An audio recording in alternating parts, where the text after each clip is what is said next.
During World War II, America was never invaded. Our homes were never bombed. But the war did reach us. We learned about shortages and recycling.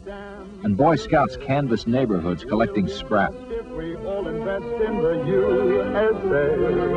Here comes the freedom man. Can't make some. To most of us, scrap meant metal, but it took a ton of rubber to make one tank. Rubber was so scarce that the president made a personal appeal.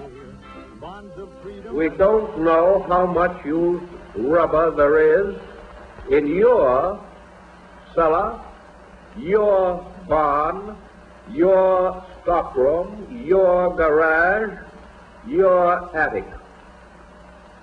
The only way to find out is to get the used rubber in where it can stand up and be counted.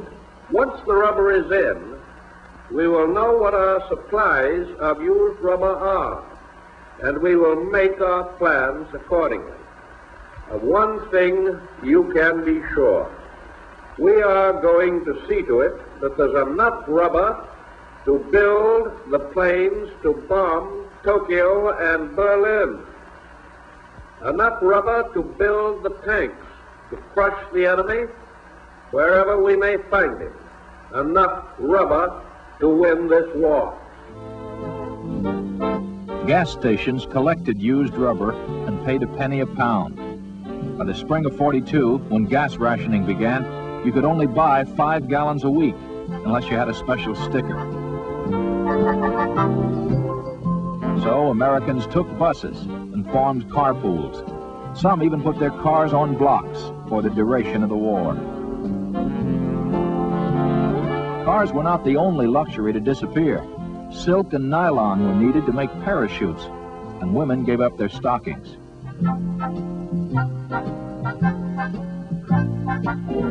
For thousands of Americans, prevailing conditions meant wartime housing. The government designed communities and built them overnight. They were America's first prefabricated subdivisions, built to house relocated war workers.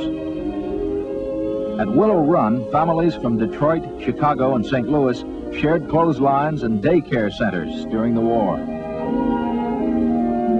Americans also learned to live in trailers.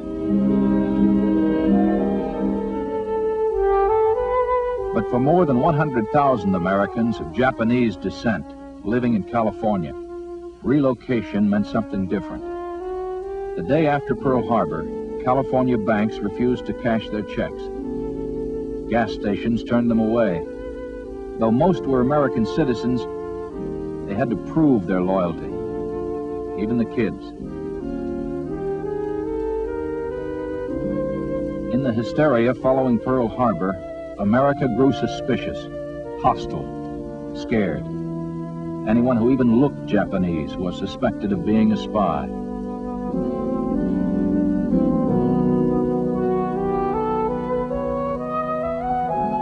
So they were rounded up and moved to camps where they could be guarded.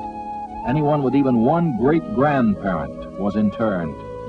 Families of 6 or 7 were confined to a single room. They could read nothing but dictionaries, hymn books, and Bibles, but radios were okay. WJSB presents Music of Wartime America. Tonight, we bring you, in behalf of your local USO organization, another in a series of programs dedicated to the music of wartime America and to the fighting spirit which inspired it.